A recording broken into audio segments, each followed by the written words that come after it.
we will deal with Francis Bacon's essay of truth.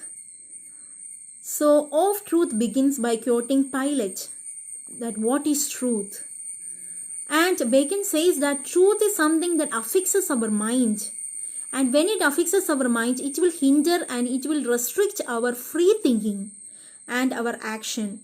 So, if we are giving more importance to truth, we will not be able to do that free thinking. When we have that free will will not be that much possible, because every time we will be seeing where the truth is. And so there were Greek philosophers who questioned human knowledge.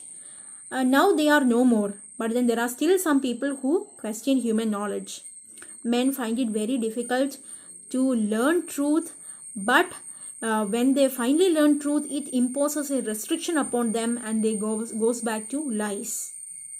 Love is also corrupt, because most of the times love can be succumbed to conditional love. But still, it is a natural tendency for people to fall in love. Greek philosopher Lucian asked why people love lies when it doesn't give delight, when it doesn't give much profit. Truth is like, Bacon says that truth is like daylight, and it will show the fallacies of the world like a candlelight. Truth is like pearl, but it is not like diamond or carbuncle. Carbuncle is a kind of gem. So diamond and carbuncle, they shines even in dark. But then truth is like pearl. It doesn't shine at night. It doesn't shine in dark. So the same way, truth doesn't shine in lies. Then next, Bacon says that the mixture of truth and lies can give some pleasure.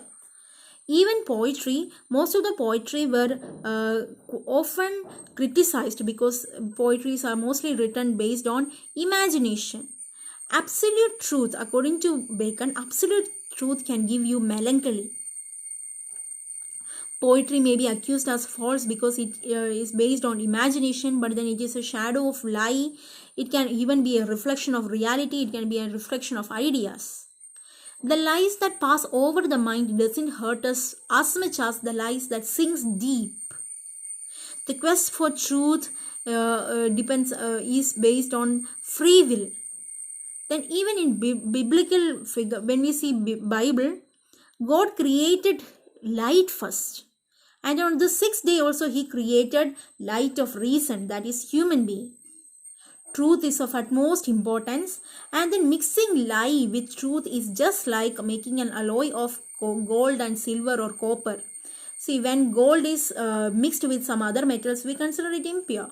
The same way, mixing lie with truth also is impure. So there is nothing more shameful as false and treacherous things. Montaigne says that a liar is a man who is brave towards God but who is a coward towards man. The wickedness of falsehood and treachery will all come to an end in the final judgment. In the final judgment, all this will come to an end, and then truth will reign. Thank you.